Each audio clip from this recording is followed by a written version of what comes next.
آج کا جو ٹاپک ہے وہ ظاہر ہے اللہ کے پیارے نبی صلی اللہ علیہ وآلہ وسلم کے ساتھ ہمارا جو رشتہ ہے، ہمارا جو تعلق ہے، وہ تعلق فزیکلی نہیں ہے، ہماری شخصیت کا تعلق ہے۔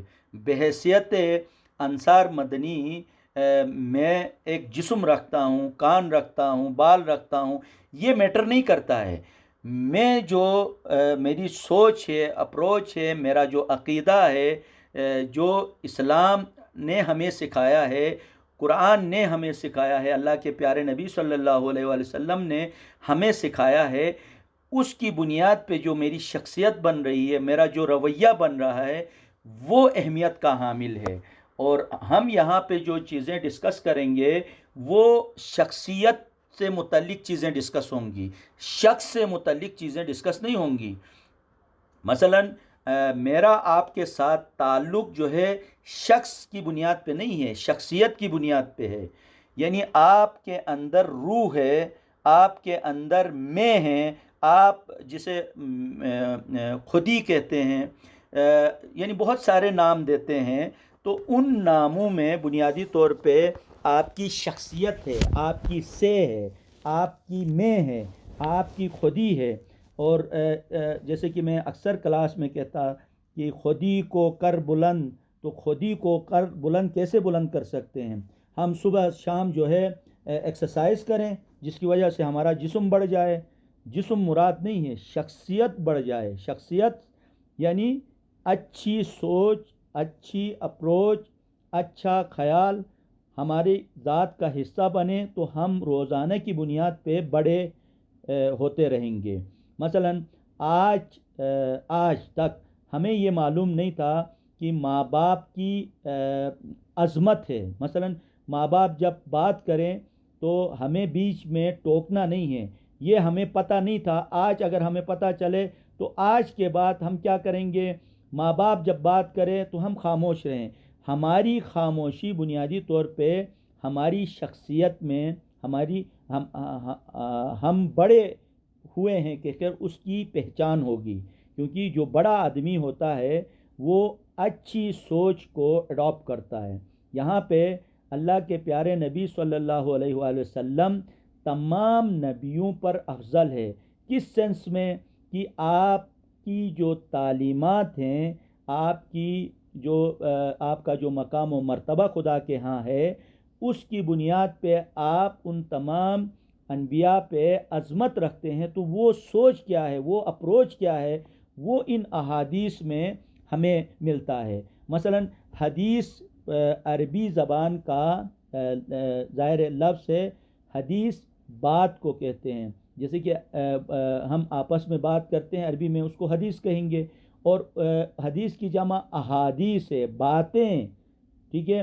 اب یہاں پہ جو حدیث مراد ہے، اس میں ہم آپ کی باتیں نہیں ہیں، اس حدیث سے مراد ہے اللہ کے پیارے نبی صلی اللہ علیہ وآلہ وسلم کی باتیں ہیں۔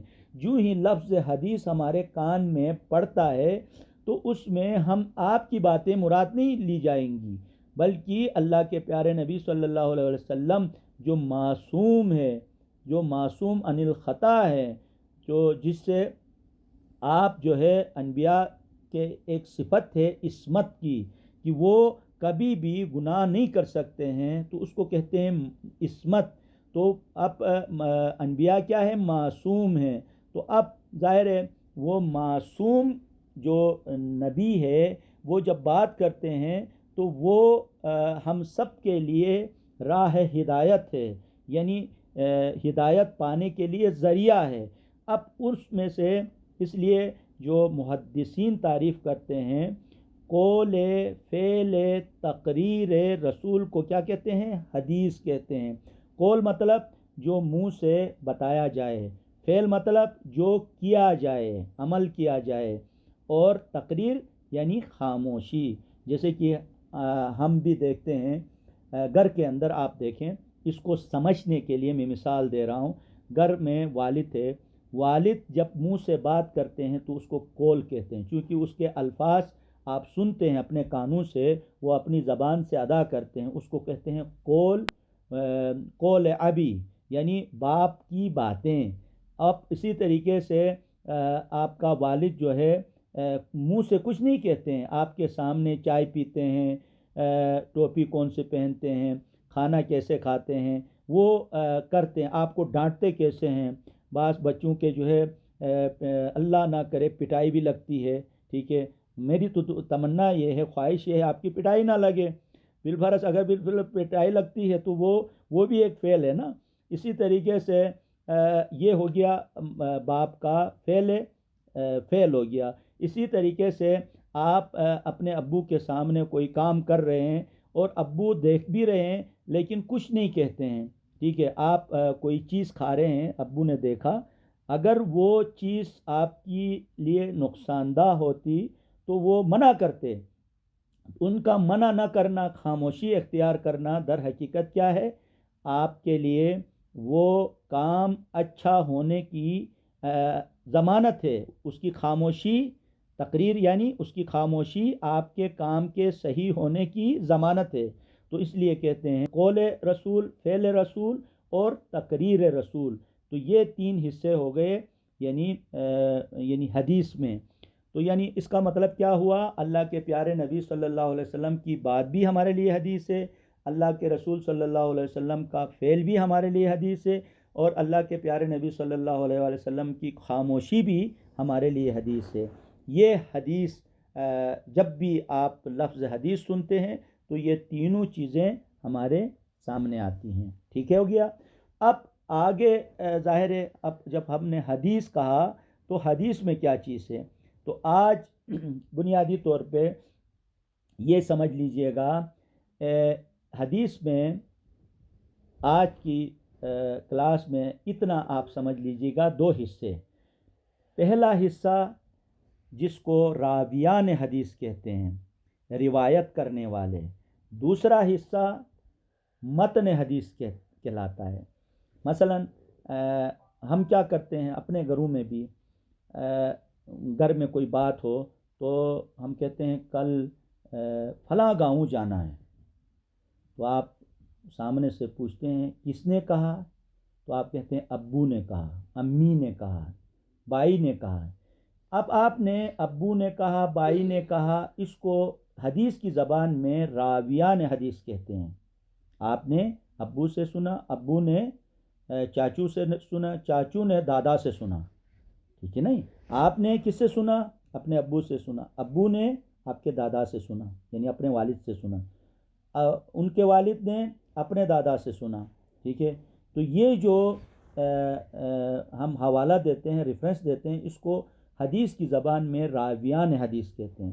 اب پیغام کیا ہے، متن کیا ہے، متن یہ ہے کل فلاں گاؤں جانا ہے، یہ جو ہے متن ہے، یہ ہے ٹیکس ہے، یعنی میں نے ابو سے سنا، ابو نے دادا سے سنا، دادا نے پردادا سے سنا، کیا سنا، کل فلاں گاؤں جانا ہے، تو یہ کل فلاں گاؤں جانا ہے، یہ ہے متن۔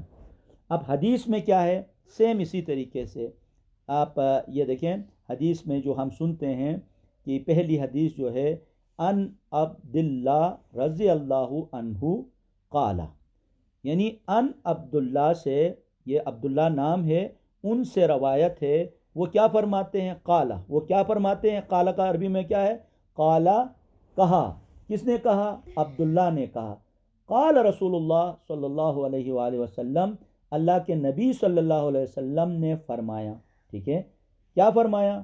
اب آگے متن حدیث شروع ہوتا ہے، کسب الحلالی، کسب الحلالی فریضۃ بعد الفریضہ، حلال کمائی فرض ہے جس طریقے سے نماز فرض ہے۔ اب اس سے پہلا جو حصہ ہے ان عبداللہ رضی اللہ عنہ قال قال رسول اللہ صلی اللہ علیہ وآلہ وسلم تک راویان ہے، روایت ہے، حدیث کا ایک حصہ ہے۔ دوسرا حصہ کسب الحلال سے آگے بڑھتا ہے۔ تو اس لیے اس حدیث میں بنیادی طور پہ ہمیں جو میسج ملتا ہے، پیغام ملتا ہے، وہ یہ ہے کہ آپ دنیا میں ہیں تو حلال کمائی کی فکر کریں۔ اگر آپ حلال کمائی کی فکر نہیں کریں گے تو ظاہر ہے اس کے نقصانات بھی ہیں۔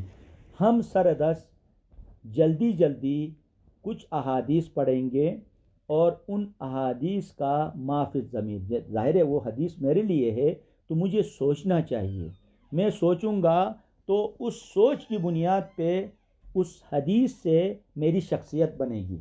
اب آپ دیکھیں اس حدیث میں اللہ کے نبی کی طرف سے جو ہمیں پیغام ملا، وہ پیغام کیا ہے؟ حلال کماؤ، حلال کھاؤ، ٹھیک ہے۔ ایک بندہ حلال نہیں کماتا ہے، حلال نہیں کھاتا ہے، حرام کھاتا ہے، تو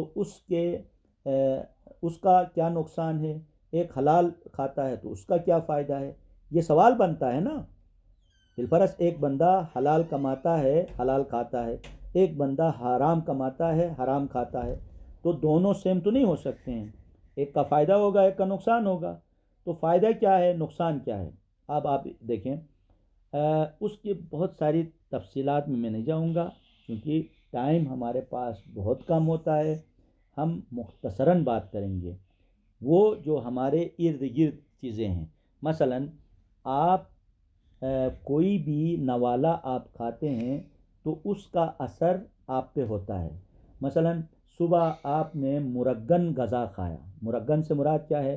آپ نے مکھن، پراٹھے، ٹھیک ہے، اور جتنی بھی اس طرح چیزیں آپ کھائیں گے، تو ابھی اس وقت بات چیت ہماری چل رہی ہوگی تو اس وقت آپ کو اونگ آئے گی، آپ کا دل چاہے گا تھوڑی دیر آرام کریں، سو جائیں۔